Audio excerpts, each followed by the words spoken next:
నమస్కారం మేడం. నమస్తే అండి. భారత్ నిర్మాణ్ లిమిటెడ్ కంపెనీలో ఆల్రెడీ సార్ పేరు మీద శ్రీకాంత్ గారి పేరు మీద ఒకటి ప్లాట్ తీసుకున్నారు కదా, మళ్ళీ ఇంకో ప్లాట్ తీసుకున్నారు కదా, దీని మీద మీ ఎక్స్పీరియన్స్, మీ యొక్క ఆలోచనలు ఒకసారి చెప్పగలుగుతారు మేడం? Bharat Nirman private limited first nature వ్యాలీలో ఫెరోజ్ గారు ఎప్పుడైతే అప్రోచ్ అయ్యారో మాకు అప్పుడు నచ్చి ఒక ప్లాట్ తీసుకున్నాము మా హస్బెండ్ శ్రీకాంత్ పేరు మీద.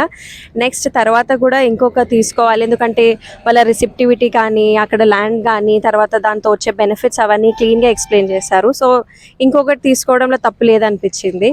సో మేము ఇంకొక దాన్ని తీసుకొని ఈరోజు రిజిస్ట్రేషన్ జరగడం జరిగింది నా పేరు మీద. So everything is easy and happy going. Thank you for the service. And మా స్టాఫ్ మీతో ఎలా అప్రోచ్ అయ్యారు, ఏ విధంగా మీతో కోఆర్డినేట్ చేసి రిజిస్ట్రేషన్ వరకు ఏ విధంగా మూవ్ అయ్యారు?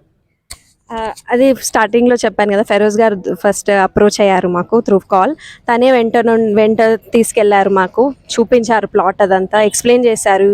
అంటే ఏది ఫోర్స్ఫుల్ లేదు, దానివల్ల వచ్చే బెనిఫిట్స్ ప్రాఫిట్స్ ఎక్స్ప్లెయిన్ చేశారు. అది మేము నచ్చే ప్లాట్ తీసుకున్నాము.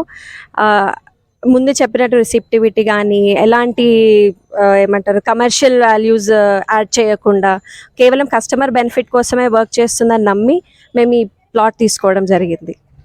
Thank you so much madam. Thank you so much.